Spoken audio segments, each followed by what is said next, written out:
हिंदू संस्कृति की सबसे बड़ी खूबी यह है कि यह अपने लोगों को अपने हिसाब से पूजने की आज़ादी देती है। दूसरी तमाम संस्कृतियों ने वहाँ के लोगों को ऐसी आज़ादी नहीं दी है। शायद यही वजह है कि हिंदू संस्कृति को आध्यात्म के लिए सबसे उत्तम माना जाता है। यहाँ लोग स्वाभाविक रूप से सांसारिक सुख के परे जाकर अंदरूनी आनंद की ओर देखने लगे। यही वजह है कि इस संस्कृति में इतनी शक्तिशाली आध्यात्मिक प्रक्रियाएं विकसित हुई। आध्यात्मिक प्रक्रिया किसी भी संस्कृति में आकार ले सकती है, लेकिन इसके लिए जरूरी है कि उस संस्कृति के लोगों की सांसारिक आवश्यकताएं पूरी हो चुकी हों। आमतौर पर लोगों की सोच होती है कि अगर उनकी खाने, रहने और पहनने की चिंता दूर हो जाए और थोड़ी बहुत भोग विलास की चीज़ें उनके पास आ जाएं, तो फिर चिंता की कोई बात नहीं है, फिर सब कुछ ठीक हो जाएगा। जब इन सभी चीज़ों का इंतजाम हो जाता है, तब भी कई बार इंसान को अंदर से संतुष्टि महसूस नहीं होती है। यही वह वक्त होता है जब इंसान स्वाभाविक रूप से अपने अंदर खोजना शुरू करता है। अगर ऐसा होना है तो आपको एक ऐसी सामाजिक और सांस्कृतिक स्थिति की आवश्यकता होगी जो लंबे समय तक बरकरार रहे और शांतिपूर्ण हो। यह एक ऐसी स्थिति है जो सिर्फ हमारी भारतीय संस्कृति में ही नहीं रही है। दूसरी सभी संस्कृतियां ज़्यादातर समय झगड़े, युद्ध और दूसरे पर विजय हासिल करने की कोशिश में लगी रहीं। इसकी वजह से वहाँ कोई स्थायी समाज नहीं बन सके, लेकिन अपनी भारतीय संस्कृति में स्थायी सामाजिक और सांस्कृतिक स्थितियों का एक लंबा युग रहा है। यहाँ लोग स्वाभाविक रूप से सांसारिक सुख पर जाकर अंदरूनी आनंद की ओर देखने लगे।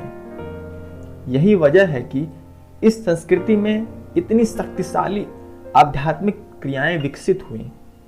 ऐसे लाखों विभिन्न तरीके हैं जिनके माध्यम से आप अपनी परम प्रकृति को हासिल कर सकते हैं। इस संस्कृति में सांस लेने, खाने, बैठने और खड़े होने जैसी सामान्य बातों समेत जीवन का हर एक पहलू एक आध्यात्मिक प्रक्रिया के तौर पर विकसित हुआ। इंसान की परम प्रकृति को यहाँ बड़े व्यापक तरीके से खोजा गया है। हालांकि दुर्भाग्य की बात यह है कि हमारी संस्कृति से संबंधित काफी कुछ खो चुका है। वास्तव में हम उसे सुरक्षित नहीं रख पाए, लेकिन फिर भी एक जीती जागती संस्कृति है। आज भी ऐसे हजारों साल पुराने कुछ ऐसे पहलू हैं जिन्हें सजीव रखा गया है। प्रश्न यह है कि ये पहलू आज एक आदमी की जिंदगी में कितने जीवंत हैं, लेकिन यह सच है एक सूत्र के रूप में इनका अस्तित्व आज भी है। हिंदू एक भौगोलिक पहचान है जो कोई भी सिंधु नदी की जमीन पर या फिर सिंधु घाटी की सभ्यता में पैदा हुआ है, वह हिंदू है। मार्क ट्वेन ने इस बात को बहुत साधारण तरीके से रखा। भारतीय रहस्यवाद को लेकर उनके मन में बड़ा कौतूहल था। वह इसे प्रत्यक्ष तौर पर देखना चाहते थे और इनके लिए वह भारत आए। उनके पास एक अच्छा गाइड था जो उन्हें सही जगहों पर ले गया। उन्हें यह 3 महीने से थोड़ा ज़्यादा वक्त गुजारा और जब वह यहाँ से वापस हो रहे थे तो उन्होंने कहा था, किसी इंसान द्वारा या किसी देवता द्वारा जो कुछ भी किया जा सकता है या कभी किया जाएगा, वह इस भूमि में किया जा चुका है। मार्क का यह कथन उस प्रभाव को दिखाता है जो उनके ऊपर भारत आकर पड़ा। मानवीय चेतना के बारे में जितना कुछ इस भूमि में किया जा चुका है, वह इस धरती पर कहीं और देखने को नहीं मिलता। यह एकमात्र ऐसी संस्कृति है जिसका अपना कोई धर्म नहीं है। अगर अब धर्म ने हमारे यहाँ अपनी जगह बना ली है तो यह बाहरी प्रभावों की वजह से है, नहीं तो एक संस्कृति के तौर पर यहाँ कोई धर्म नहीं है। हमारे यहाँ अक्सर सनातन धर्म की बात होती है, जिसका मतलब है सार्वभौमिक धर्म। जब हम सार्वभौमिक धर्म की बात करते हैं तो हम यहाँ नहीं कहते कि सभी लोगों के लिए एक ही धर्म है, बल्कि हमारे कहने का मकसद यह होता है कि हम में से हर एक का अपना धर्म है। हिंदू एक भौगोलिक पहचान है। जो कोई भी सिंधु नदी की जमीन पर या फिर सिंधु घाटी की सभ्यता में पैदा हुआ है वह हिंदू है। ऐसे में हो सकता है कि आप किसी पुरुष की पूजा करते हो या किसी महिला की पूजा करते हो। यहाँ भी यह हो सकता है कि किसी सांप की भी पूजा करते हो या फिर किसी पत्थर को ही पूजते हो, लेकिन कहलाएंगे तो आप हिंदू ही।